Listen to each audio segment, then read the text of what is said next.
So I just want to take a quick walk up to this part of the neighborhood where I showed you the tree-lined linden trees. You can see they're very big. There's a four-story building. You can see they grow over the height of it. And then you'll see there's, oh, look at this one here. There's some grading here to keep people from crushing the roots and things. It's just a tough time in the spring here. Nothing is planted, but generally you can see a few things starting to emerge out of the ground now. So these actually look really nice come summertime. You can see the birch trees in front of this apartment block, which really stand out against the brick, and it's kind of, you know, a neat little feature. So take a look at the little pocket areas that people have to plant their gardens. And then up here, we're going to be coming up to a cut through, which will take us over to a public park area that is actually closed right now because of the current health situation here in Springfield. But here's some Pachysandra and myrtle ground covers, which are really show you, if you plant the perennial, how nice that can look. And then right here also, and you can see all the ground covers around here at this one home, how nice this looks. So if you compare that to next door, this is a rental property, a four-story multifamily. You can see not a whole lot going on with that landscape. And you can see it just isn't cared for, intended, and really attractive like this part is. Take a look at the buildings here though, how nice they are, the construction, the architectural features, and how really they make up part of the fabric of the city. It's just so interesting to see these. These are all market rate apartments with some subsidized housing mixed in.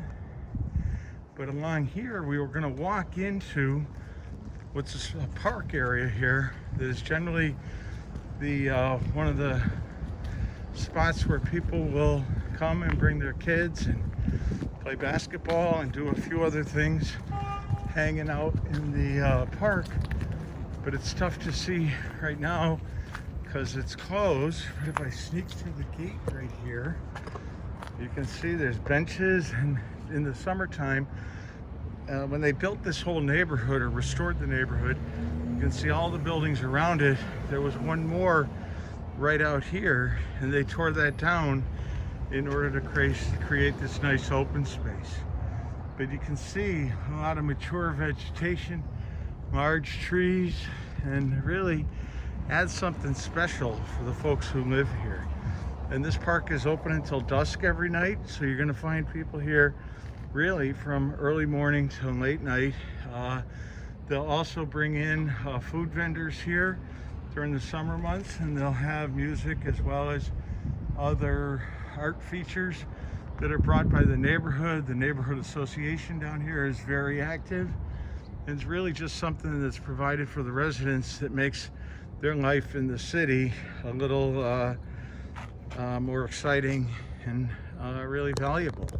So I got to sneak through the gate again. So I'm back out of the gate, and now I just wanted to show you this. So this neighborhood here is called the Quadrangle neighborhood, Mattoon neighborhood also, because of Mattoon Street, and the Quadrangle, which we're going to show you in a little bit.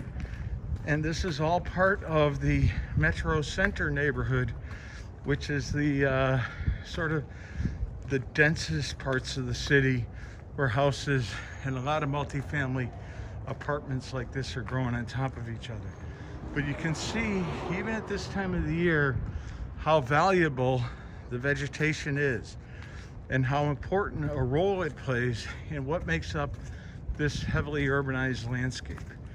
And you can see tree after tree here, large scale.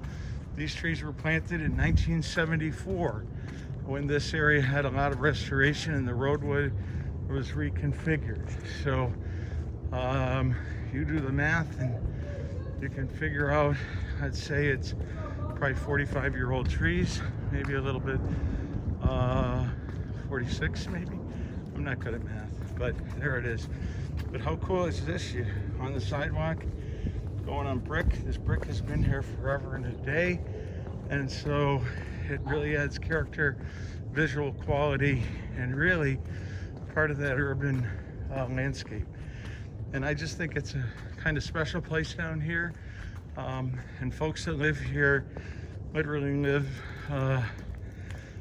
some of them that work downtown most of their adult life and live down here, moved here after college and now in retirement. So this is a sort of a mixed age class that lives in here, from young professionals to retirees. So, and you can see downtown. We'll be down there in a little while, and we can point out some things down in downtown Springfield. But I thought that was pretty neat, and we'll see you at the next stop.